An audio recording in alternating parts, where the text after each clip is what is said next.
O Chelsea demitiu Leon Rosenor após apenas 106 dias no comando, tornando-o o quinto técnico permanente a perder o emprego desde que Todd Boehly comprou o clube em 2022. Lendas do clube: de John Terry a Marcel Desailly a Didier Drogba, vêm observando isso se desenrolar há quase 4 anos, e suas palavras sobre a propriedade só se tornaram mais altas e mais diretas. Chelsea saindo de vencedores da Liga dos Campeões para sua pior sequência de derrotas desde 1912. Essa é a trajetória que tem o mundo inteiro do futebol falando. E as pessoas que construíram o legado deste clube não estão em silêncio. Então Rosenor se foi. A sala de treinamento está em caos. E as lendas que tornaram Stamford Bridge uma fortaleza agora estão apontando diretamente para o homem que assina os cheques. Vamos começar do início. Na noite de terça-feira do final de abril de 2026, o Chelsea entrou no estádio Amex para enfrentar o Brighton e Hove Albion. Eles já estavam em uma sequência que desafiava a credulidade.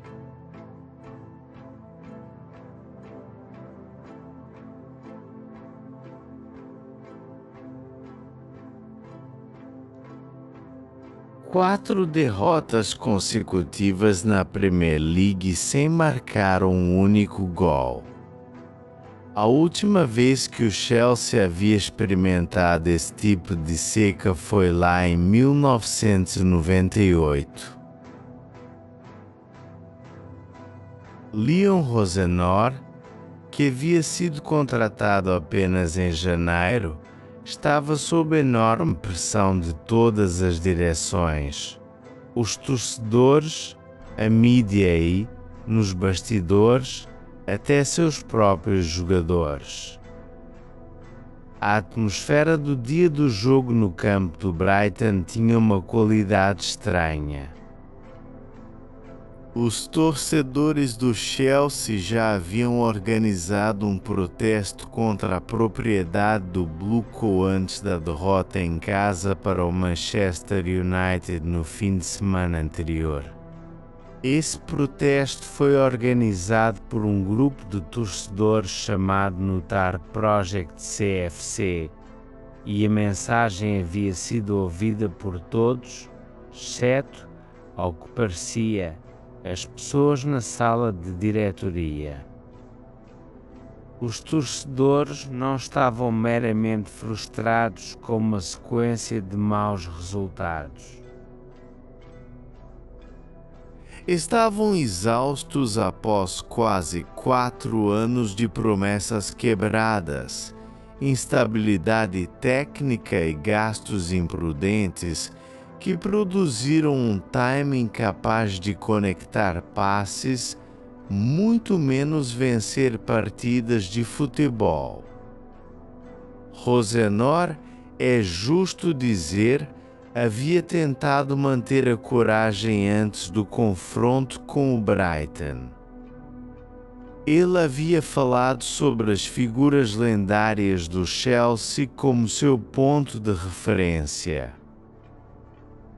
Ele invocou os nomes de John Terry, Frank Lampard e Didier Drogba, chamando-os de grandes personalidades que lutaram pela camisa e exortando seu elenco atual a seguir esse exemplo.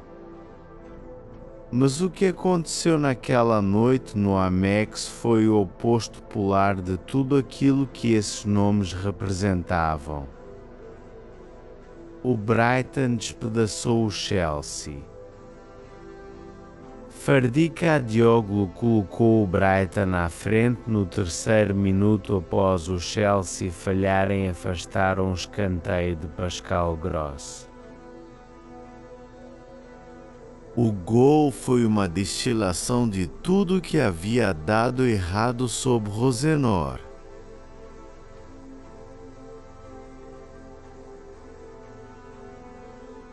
Reações defensivas lentas e uma ausência total de urgência. Levou meros segundos após o apito inicial para a escrita aparecer na parede, enquanto Karel Roosevelt havia já forçado uma boa defesa de Robert Sanchez nos momentos iniciais. Jack Shalhoub adicionou um segundo na segunda etapa e Danny Welbeck fez o terceiro para confirmar o que havia se tornado dolorosamente óbvio para todos observando. O Chelsea falhou em registrar um único chute ao golo em todos os 90 minutos. Nenhum. Um time montado a um custo superior a $1 bilhão não conseguiu produzir um único esforço que preocupasse o goleiro do Brighton. O placar foi 3-0. Mas o Brighton dominou tão completamente que poderia ter dobrado esse número. Com essa derrota, o Chelsea havia agora perdido 5 jogos consecutivos da Premier League sem marcar. Isso não havia acontecido neste clube desde 1912. O ano em que o Titanic naufragou. O simbolismo não passou despercebido por ninguém. O Chelsea, uma vez o orgulho do futebol inglês, estava naufragando com velocidade igual e desamparo comparável. Rosenor foi alvo de vaias de classificação X da torcida visitante descontente durante o segundo tempo. Não eram resmungos casuais de algumas vozes descontentes. Eram expressões furiosas e sincronizadas de raiva de torcedores que viajaram pela Costa Sul para ver seu clube ser humilhado. Os aplausos que haviam saudado o apito final contra o Manchester United no fim de semana anterior foram agora substituídos por algo muito mais hostil, muito mais direto e muito mais pessoal. Após o apito final, uma cena se desenrolou que capturou a atmosfera tóxica em toda sua crueza. Enzo Fernandes ficou imóvel diante da torcida visitante do Chelsea por mais de 2 minutos. Olhando sem propósito para a seção escassamente preenchida enquanto torcedores ventilavam sua fúria. O vencedor da Copa do Mundo argentino, um homem que o Chelsea havia pago um recorde britânico de 105 milhões para contratar, ficou lá como se não soubesse o que fazer. Ninguém naquele campo parecia saber o que fazer. O próprio Rosenor apareceu diante das câmeras e fez o que acabaria sendo sua entrevista coletiva final como técnico do Chelsea. Ele disse quando perguntado se essa era sua pior performance desde se juntar ao Chelsea que foi inaceitável em todos os aspectos do jogo. Ele falou sobre os cabeceios que o Chelsea perdeu, os gols sofridos de erros básicos. E então ele disse algo que teria consequências muito além daquela sala de imprensa. Continuo saindo e defendendo os jogadores. Isso foi indefensável. Aquele desempenho esta noite. Essas palavras indefensável pairavam pesadamente sobre Stamford Bridge. Rosenor havia até aquele ponto feito questão de defender seus jogadores em cada coletiva. Ele havia se posicionado como seu protetor, seu aliado, o homem que os protegeria do escrutínio do mundo externo. Mas em Brighton, ele se desviou completamente desse padrão. Ele virou o foco para dentro, apontando o dedo para as próprias pessoas que havia estado protegendo. A resposta de dentro da sala de treinamento foi imediata e reveladora. Trevor Chalobah publicamente disputou as acusações de Rosenor sobre falta de esforço. A fissura entre técnico e jogadores, que estava fermentando sob a superfície há semanas, explodiu aberta para todos verem. Isso não era mais sobre táticas, formações ou até resultados.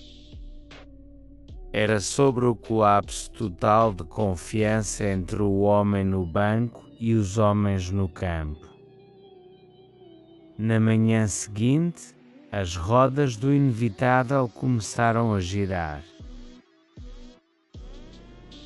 A hierarquia do Chelsea chamou uma reunião de emergência para discutir o futuro de Rosenor. Os jogadores tiveram o dia livre enquanto altos funcionários do clube se reuniram para decidir o que todos já suspeitavam ser uma conclusão predeterminada. Fontes disseram à ESPN que a hierarquia discutiu o futuro do técnico de 41 anos na quarta-feira antes de informar jogadores e funcionários de sua decisão, e então veio o anúncio. O Chelsea Football Club anunciou hoje que se separou do técnico Leon Rosenor. A declaração oficial rezava: assim, outro técnico se foi. Callum Hudson-Odoi, anteriormente técnico do time sub-21 do clube, foi nomeado técnico interino até o final da temporada. O mesmo papel que havia ocupado quando Enzo Maresca foi demitido em janeiro.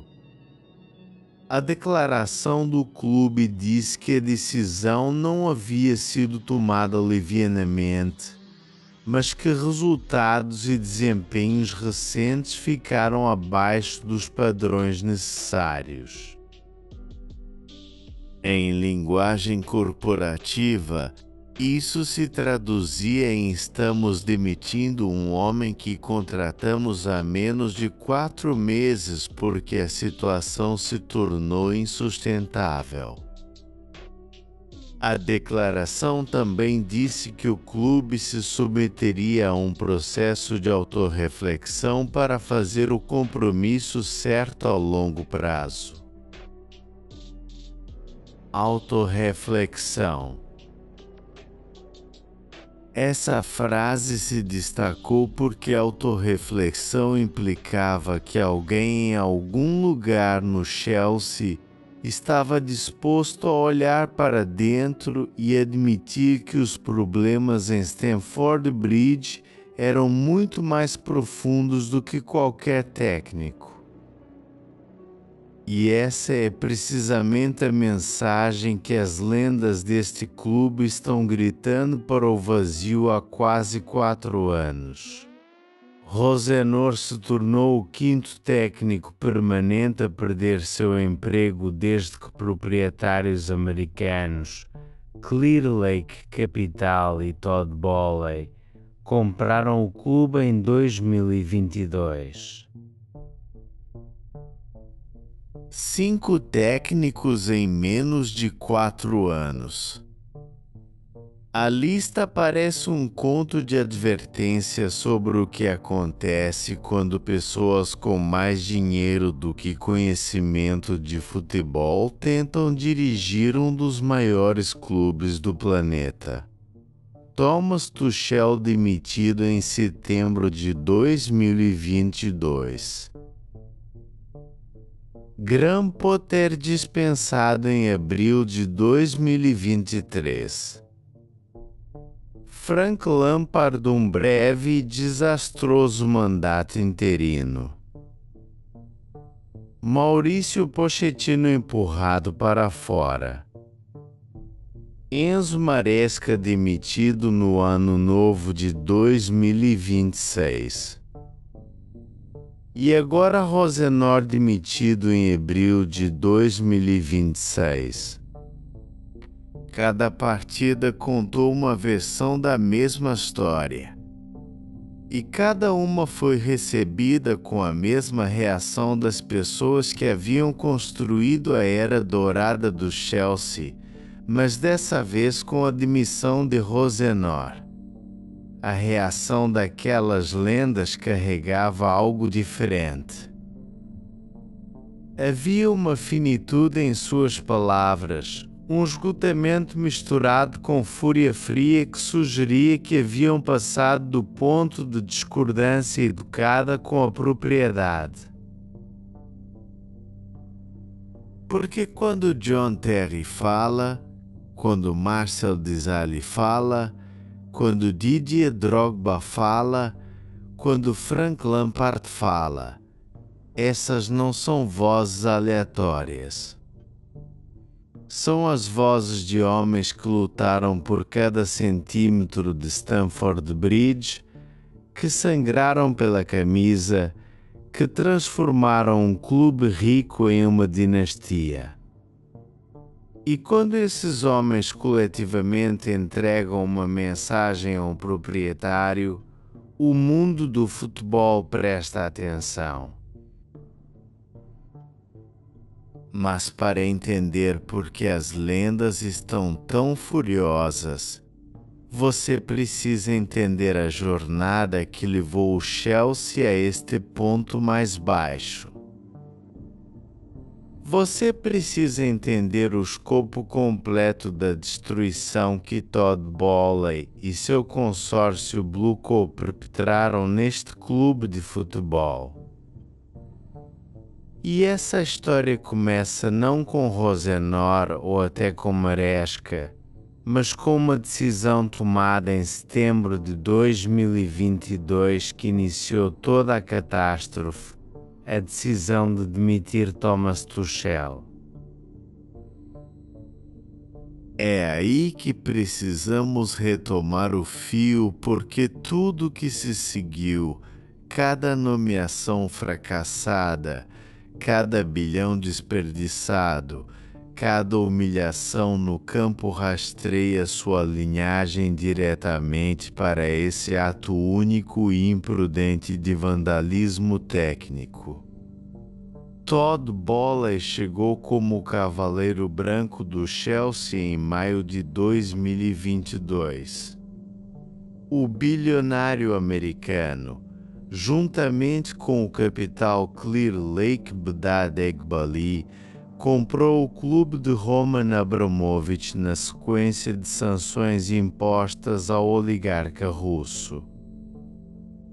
O preço era 2,5 bilhões de libras e os novos proprietários chegaram com visões grandiosas, Declarações ousadas e uma crença inabalável de que modelos de negócios de esportes americanos poderiam ser transplantados para o solo do futebol inglês e prosperar.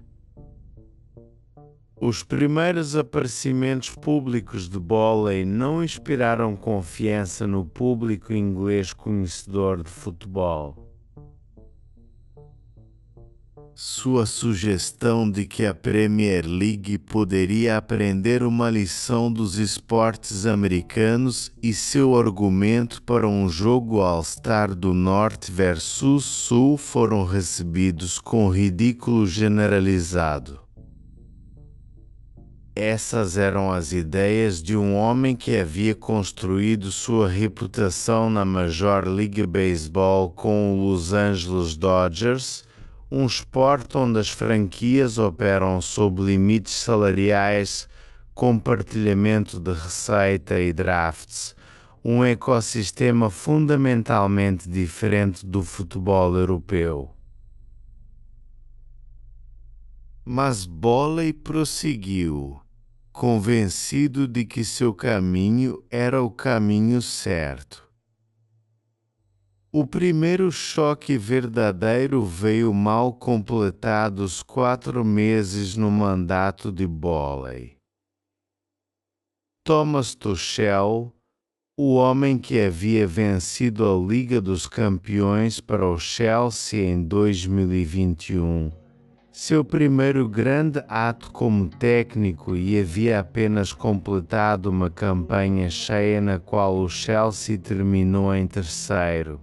Chegou à final da FA Cup e às quartas de final da Liga dos Campeões. Foi demitido. A razão declarada era um colapso no relacionamento entre Tuchel e a nova propriedade. Mas a razão real era mais simples. Tuchel não era um sim-homem. E essa é a linha que conecta cada dimensão técnica sob a supervisão do Blue Call. Eles tinham um técnico experiente em Tuchel que empurrou de volta e foi demitido. Eles contrataram um jovem Graham Potter que não conseguiu lidar e foi demitido.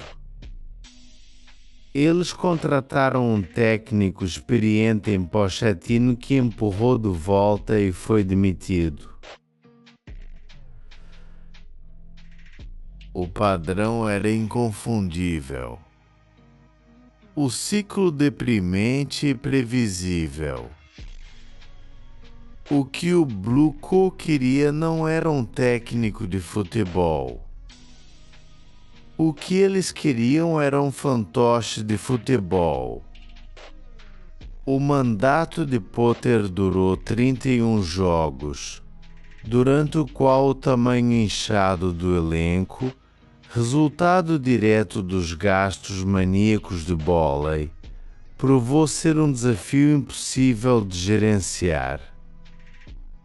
O elenco inchado foi um dos principais contribuintes para a queda de Potter. Então veio o breve retorno interino de Lampard, que viu 11 jogos, uma vitória e 8 derrotas. Depois Pochettino, que entrou em conflito com a hierarquia sobre recrutamento e gerenciamento do elenco antes de ser mostrado à porta.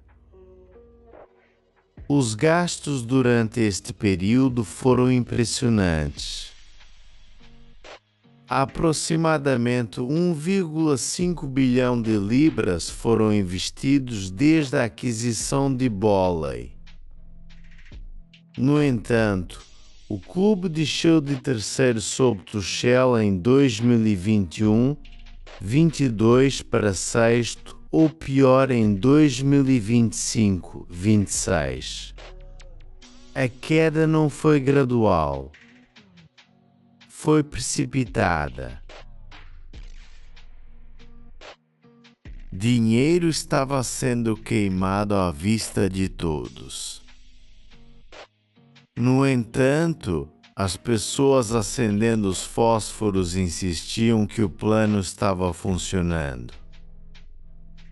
Os graduados da academia, o sangue vital da identidade do Chelsea e a fonte de seu lucro contábil puro, foram vendidos um por um. Mason Mount, Ruben Loftus-Cheek, Ethan Ampadu, Callum Hudson-Odoi, Lewis Hall, Billy Gilmore, Ian Matson, Conor Gallagher, Omari Hutchinson, Bashir Humphries, Alf Gilchrist, Armando Broja e Trevor Chalobah foram todos transferidos ou disponibilizados. Esses eram jogadores que haviam crescido na academia, que amavam o clube de futebol, que carregavam o DNA do Chelsea em seus ossos. Eles foram substituídos por uma porta giratória de aquisições caras, muitas das quais foram contratadas menos pelo seu ajuste futebolístico e mais pelo seu potencial valor de revenda. O elenco inchava a proporções absurdas, com Enzo Maresca mais tarde famosamente declarando que não estava trabalhando com 42 jogadores, mas sim trabalhando com 21 jogadores, enquanto os outros 15 a 20 jogadores estão treinando separadamente. Foi uma admissão extraordinária desnudada em público para todos verem e encapsulava a loucura de toda a operação. E, no entanto, apesar de todo o caos, Maresca realmente conseguiu algo no Chelsea. Ele venceu o título da Conference League. Ele guiou o Chelsea para o troféu do Mundial de Clubes no verão. Ele tinha o time funcionando, se não perfeitamente, então pelo menos competentemente. Os jogadores melhoraram sob sua supervisão. Havia estrutura. Havia identidade. Havia pela primeira vez na era Boehly um senso de que algo poderia realmente estar tomando forma. Depois, em 1º de janeiro de 2026, o Chelsea demitiu Enzo Maresca. A decisão chocou o mundo do futebol. O coproprietário do Blue Cube, Dad Eghbali, posteriormente admitiu que não era uma mudança que queríamos fazer e reconheceu que teve um pouco de impacto negativo na temporada. Relatórios sugeriram que o Manchester City havia estado em negociações com Maresca sobre uma possível mudança, e o Blue Co entrou em pânico.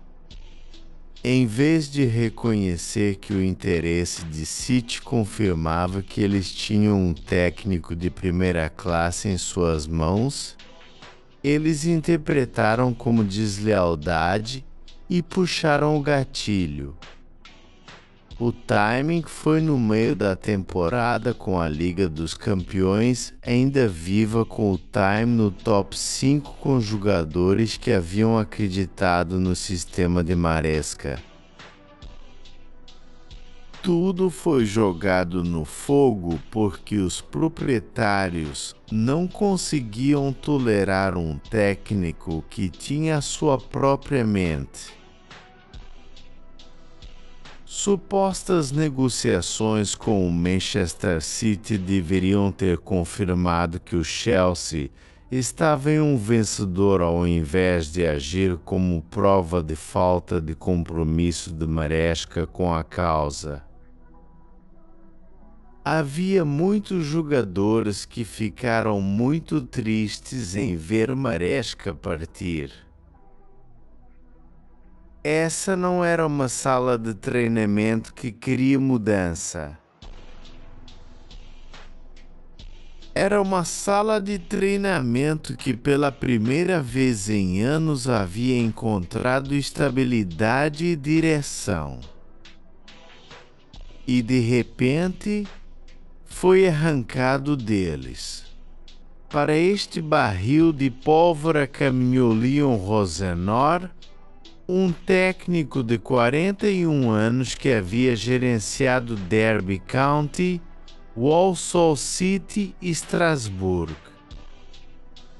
Ele se juntou ao Chelsea do clube parceiro Strasbourg, onde havia vencido 51 de 63 jogos, um registro impressionante no topo do futebol francês. Mas Strasbourg e Chelsea existem em universos de futebol completamente diferentes. Gerenciar na Ligue 1 com um clube de projeto é uma coisa.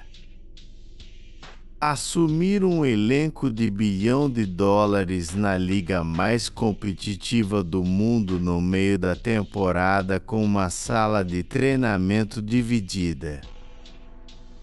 Isso é algo inteiramente diferente. Rosenor assinou um contrato de 5 anos com o Chelsea supostamente no valor de 4 milhões por temporada. Esse cumprimento de contrato sozinho levantou sobrancelhas em toda a paisagem do futebol. Um técnico sem experiência anterior no nível superior do futebol inglês, recebendo um acordo que se estendia além de meio século. Era uma afirmação profunda de crença ou uma aposta profundamente imprudente, já que os eventos comprovaram que era a segunda. Os primeiros sinais foram realmente encorajadores. O Chelsea venceu 8 de seus primeiros 11 jogos sob Rosenor, mas havia uma pegadinha escondida nesses resultados. O próprio Rosenor reconheceu isso. Esse é um time que venceu o Mundial de Clubes. Isso foi há 5 meses. Esse é um time que venceu a Conference League ano passado. Eles foram bem treinados. Em outras palavras, os resultados iniciais não foram obra dele. Eles eram o efeito residual do treinamento de Maresca. O problema era que quanto mais tempo Rosenor passava com os jogadores no campo de treinamento, pior o Chelsea parecia se tornar. Sua preferência por um sistema agressivo de marcação individual era o oposto polar da abordagem mais estruturada de Maresca. E conforme ele gradualmente impunha suas próprias ideias, as rodas começaram a sair com velocidade aterradora. O ponto de inflexão veio na Liga dos Campeões, onde o Chelsea sofreu uma derrota humilhante de 8-2 em agregado para o Paris Saint-Germain. Aquele resultado desnudou a ingenuidade tática no cerne da abordagem de Rosenor. A partir desse ponto, a temporada do Chelsea entrou em uma espiral de morte. Derrotas para Newcastle, Everton, Manchester City e Manchester United se seguiram em rápida sucessão. O Chelsea ficou em 4 jogos consecutivos da Premier League sem marcar, a primeira vez que isso havia acontecido desde 1998. E então veio a demolição do Brighton, que estendeu aquela sequência para 5 jogos e empurrou o recorde de volta para 1912. Mas os problemas iam muito além de apenas resultados. Algo estava apodrecendo dentro da sala de treinamento e havia começado a vazar para o público de uma maneira que envergonhava todos associados ao clube de futebol. O intervalo internacional de março se tornou o catalisador para uma revolta aberta.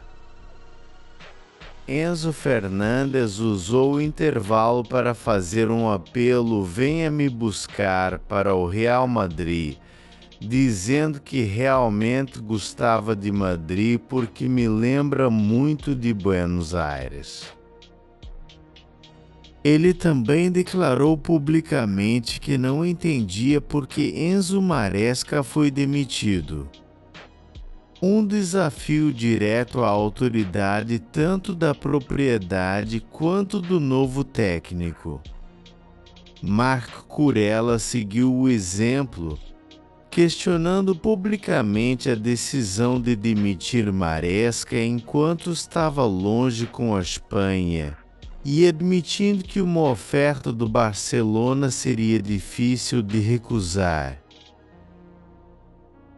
2 dos jogadores mais proeminentes do Chelsea, ambos dos quais haviam prosperado sob Maresca, estavam abertamente expressando sua insatisfação com a direção do clube. A desrespeito para com Rozenor era inconfundível. Rozenor respondeu banindo Fernandes por 2 jogos por cruzar uma linha. A decisão foi apoiada pelos proprietários Bolley e Eghbali. De acordo com David Ornstein, foi uma decisão audaciosa, o tipo de ação decisiva que poderia tê-lo conquistado para um grupo diferente de jogadores. Mas essa sala de treinamento do Chelsea não estava interessada em ser disciplinada por um técnico em quem não acreditava. Relatórios da The Athletic alegavam que jogadores sênior descreviam Rozenor como um cara legal que havia criado um ambiente legal, condenando com faint praise, enquanto privadamente diziam que lhe falta a aura de Maresca ou Pochettino. No mundo pérfido do futebol de elite, ser descrito como legal por seus próprios jogadores não é um elogio. É uma sentença de morte. Os jogadores haviam visto através da abordagem "aproveita o dia, amigo primeiro, chefe segundo" de Rozenor. De acordo com múltiplos relatórios, o contraste com seus antecessores era marcante. Sob Tuchel, a dissidência teria sido encontrada com ferocidade. Sob Maresca, um olhar arrasador teria sido suficiente para silenciar qualquer rebelde. Até mesmo a perspectiva de decepcionar a lenda do clube Frank Lampard teria sido demais para os jogadores suportarem. Mas Rozenor não comandava esse tipo de respeito e os jogadores o sabiam. A situação de Fernandes cristalizou tudo. Aqui estava um jogador no valor de 105 milhões abertamente flertando com o Real Madrid, criticando publicamente a decisão de demitir o técnico anterior e insultando seus próprios companheiros de equipe no campo. Tudo enquanto nominalmente sob a autoridade de um técnico que deveria estar no comando. A decisão de Rosenor de banir Fernandes foi corajosa, mas coragem sem o apoio institucional para impor consequências é apenas desafio. E desafio sem poder é apenas barulho. A crise de lesões agravou todos os outros problemas exponencialmente. Os principais defensores Reece James, Levi Colwill e Trevoh Chalobah todos estavam indisponíveis em vários pontos, despojando o Chelsea de suas opções defensivas mais confiáveis. Para o jogo de Brighton, Rosenor também estava sem o trio atacante Cole Palmer, Estevão e Joel Matip devido à lesão. Esses não eram jogadores periféricos. Eles eram o coração e a espinha dorsal do time, e sua ausência deixou o Chelsea fatalmente exposto. A situação de lesões no Chelsea sob a supervisão do Blue Co havia sido um tema recorrente se estendendo por anos. A decisão inicial de Boehly de terceirizar parte do trabalho médico para uma empresa particular de fisioterapia contribuiu para um padrão de lesões de tecidos moles que assombrou elenco após elenco. A infraestrutura médica desfeita e desestabilizada pelas intervenções da nova propriedade nunca se recuperou totalmente. E, no entanto, mesmo com todos esses fatores atenuantes, as lesões, a agitação da sala de treinamento, o nomeamento no meio da temporada, a questão fundamental permanecia. Rosenor era o homem certo para o trabalho? A resposta baseada em cada pedaço de evidência disponível era não. Mas a pergunta mais importante, aquela que as lendas continuavam fazendo era: quem o colocou nessa posição? Quem decidiu que um técnico de Strasbourg sem experiência no topo do futebol inglês estava equipado para lidar com o ambiente de panela de pressão mais intenso do mundo do futebol? A resposta para essa pergunta sempre levava de volta ao mesmo lugar: Todd Boehly e Blue Co. Keith Wyness, ex-executivo-chefe do Everton, identificou o paradoxo central da crise técnica do Chelsea com precisão cirúrgica. Se eles fossem fazer uma mudança demitindo Rosenor, isso significaria outra decisão que acertaram errado no nível técnico. Wyness disse da partida de Tuchel: era uma armadilha do próprio making do Blue Co. Manter Rosenor significava suportar um declínio catastrófico. Demiti-lo significava admitir pela quinta vez que haviam escolhido o técnico errado. Não havia saída que não envolvesse humilhação. Wyness foi além, questionando a própria natureza do que o Chelsea havia se tornado sob Bowley.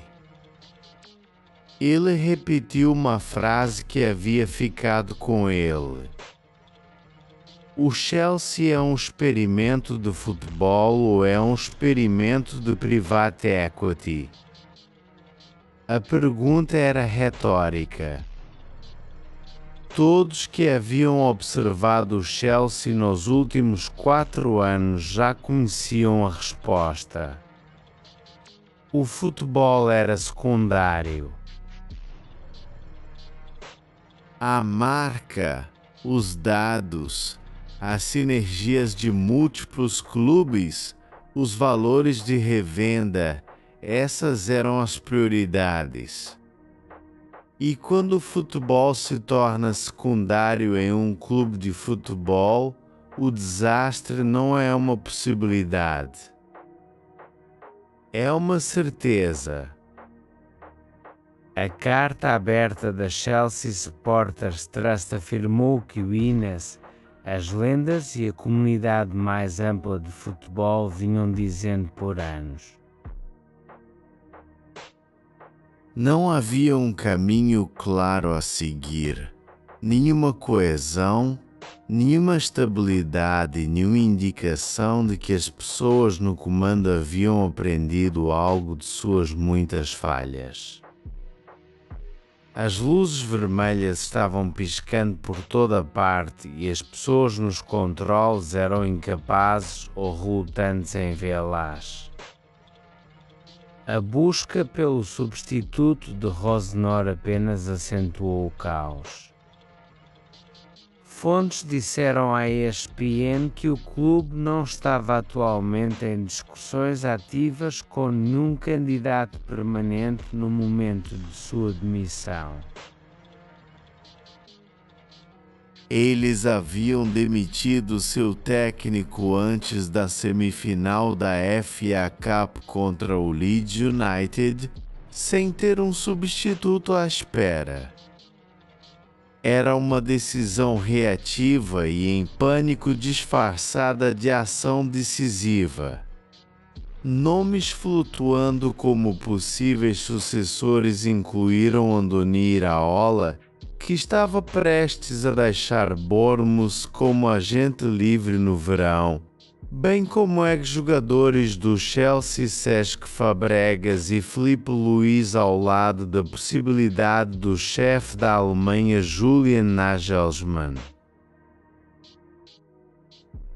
O fato de o Blue Co ter sido supostamente oferecido Nagelsmann, um técnico de classe mundial que traria credibilidade instantânea e sofisticação tática, era revelador. Se eles realmente contratariam alguém daquele calibre dado seu histórico de preferir técnicos maleáveis em vez de vencedores comprovados, permanecia a ser visto. Havia até sussurros sobre Diego Simeone, ligando um dos técnicos mais combativos e estabelecidos do futebol a um clube que havia apenas passado 4 anos provando que não podia tolerar técnicos estabelecidos. A ironia era espessa o suficiente para cortar com faca. Em meio ao carrossel técnico, havia um detalhe particular que encapsulava a tragédia do mandato de Rosenor no Chelsea mais do que qualquer estatística ou som. Antes das coisas caírem, Rosenor havia falado sobre o que o Chelsea precisava redescobrir. Ele referenciou as próprias lendas. Terry, Lampard, Drogba. Quando você vê a falta de ego neste time quando estava em seu melhor com John Terry, com Frank Lampard, com Didier Drogba, era um time. Não era um time de egos. Era um time de grandes personalidades que lutaram pela camisa. As palavras eram precisas. O sentimento estava correto. O problema era que o próprio Rosenor não possuía autoridade, experiência ou presença para forjar aquele tipo de unidade em uma sala de treinamento cheia de jogadores que coletivamente custaram mais de $1 bilhão, mas não conseguiam se incomodar em vencer um cabeceio aéreo ou registrar um chute ao gol. Ele entendia a história. Ele reverenciava as lendas, mas entender como se parecia grandeza e ser capaz de criá-la eram duas coisas inteiramente diferentes. E essa no final era a tragédia de Leon Rosenor. Ele não era um homem mau. Ele nem era necessariamente um técnico ruim. Ele era simplesmente o homem errado no trabalho errado no momento errado. Contratado pelas pessoas erradas pelas razões erradas.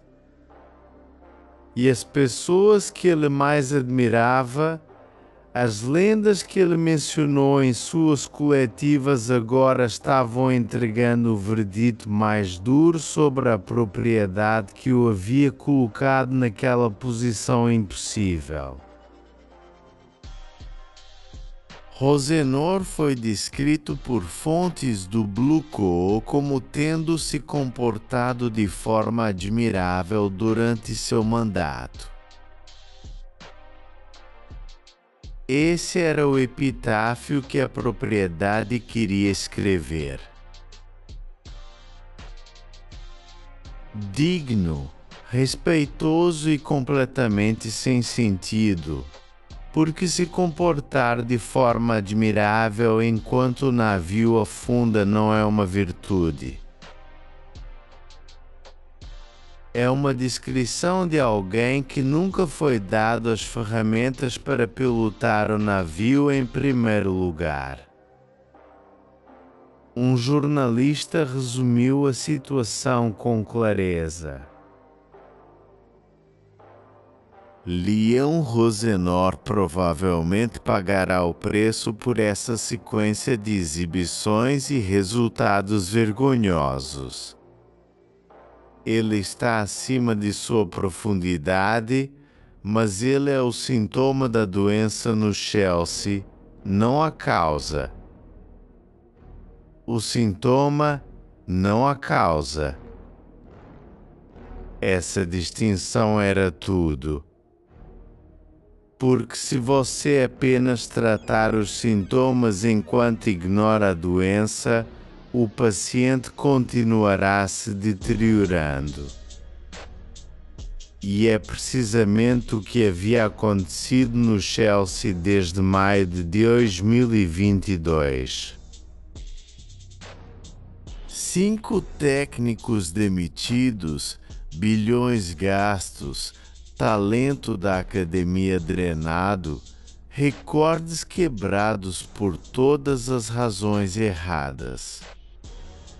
E no centro de tudo, um grupo de investidores americanos que chegaram convencidos de que poderiam revolucionar o futebol inglês e em